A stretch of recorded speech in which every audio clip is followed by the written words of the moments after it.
But somewhere in the shadows of Washington, someone known only as the Watcher relieved those dice were never meant for gambling.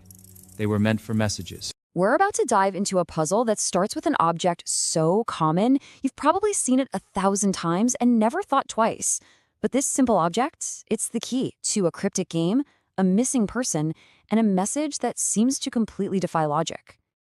You know, it's the classic spy movie question, right? How do you send a signal that no one else can even see is there? Well, the answer here wasn't some high-tech gadget or an ancient forgotten code. It was something you could literally hold in the palm of your hand. So, picture this. A single black dice gets mailed to the Federal Archive Office, and these were the numbers on it. Investigator Maya Chen saw them and knew instantly something was very wrong.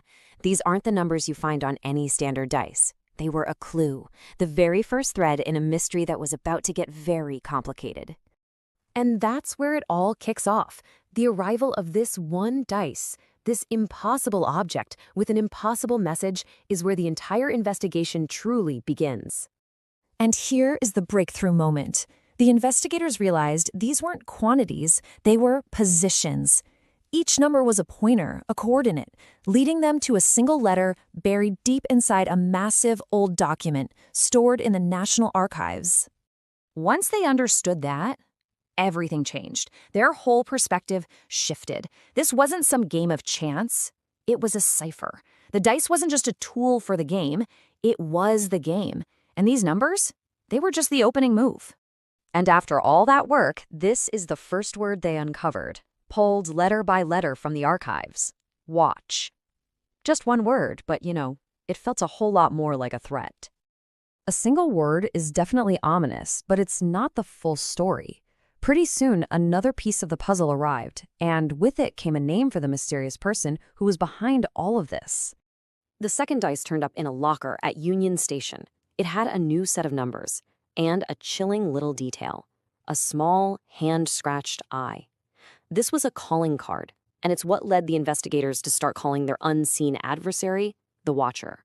So, when the second set of numbers was decoded, the full message snapped into focus. Watch the game. Okay, now this isn't just a command anymore, it feels like an invitation, or maybe a warning, to pay very, very close attention to whatever was about to happen. This was the question that just kept bugging the investigators. I mean, with all the ways you could send a secret message, why use dice? It turns out the answer gets right to the heart of the Watcher's psychology. This is what makes the whole thing so brilliant. A normal dice is the ultimate symbol of randomness, of pure chance. But the Watcher's dice? They're the exact opposite. They just look random. In reality, they are meticulous, deliberate, and perfectly designed. The sender is using the illusion of randomness to hide a precise, calculated plan. That whole illusion of randomness was completely shattered when investigators spotted this pattern. The dice weren't appearing randomly at all. They were arriving like clockwork, every 72 hours, on the dot. This wasn't chance. It was a clock, a countdown. A pattern is one thing, but a motive is something else entirely. The investigation was about to take a sharp turn when the messages started describing the rules of the game and hinted at a person who might already be playing it. As more dice were found, these rules started to emerge, and they paint a picture of this really complex system with different roles. There's the Watcher who observes, there are the dice, which set the path, and then there's a player who seems to be the one making all the critical decisions. So this becomes the new obsession for the entire investigation.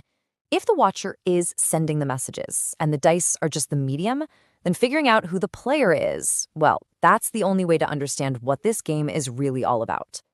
And the answer came from a cold case. A unique symbol from one of the dice messages was also found in the personal notebook of Dr. Alex Novara, a brilliant mathematician who had vanished without a trace months earlier. Suddenly, two completely separate cases were connected. Just as investigators felt like they were finally getting close, one last message arrived. And it contained a revelation so impossible, it threatened to break the entire case wide open all over again. This was the message. The mathematician chose wrong.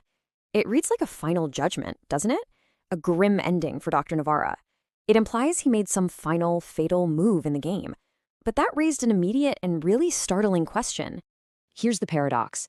If Dr. Novara has been missing for months, how could he have just made a choice? The timeline makes zero sense. Unless something else was going on. Faced with this paradox, the investigators went back to the source, the National Archives. They pulled the server access logs from the night the message arrived, just looking for any kind of anomaly. And they found one. A big one. The logs showed that a highly classified Cipher file, the very same one Dr. Novara was studying right before he vanished, was accessed just hours before. And the user credentials that were used? They belonged to Dr. Alex Novara himself. The conclusion is it's inescapable and absolutely stunning. Dr. Novara's digital footprint is still active. He isn't gone. He's somewhere else. And that is the question we're left with. The search for a missing person has turned into the search for a ghost in the machine. Is Dr. Novara a victim? Is he the player, being forced to make moves? Or could he somehow be the watcher himself, playing a game that only he understands? The only thing that's certain is that this game is far from over.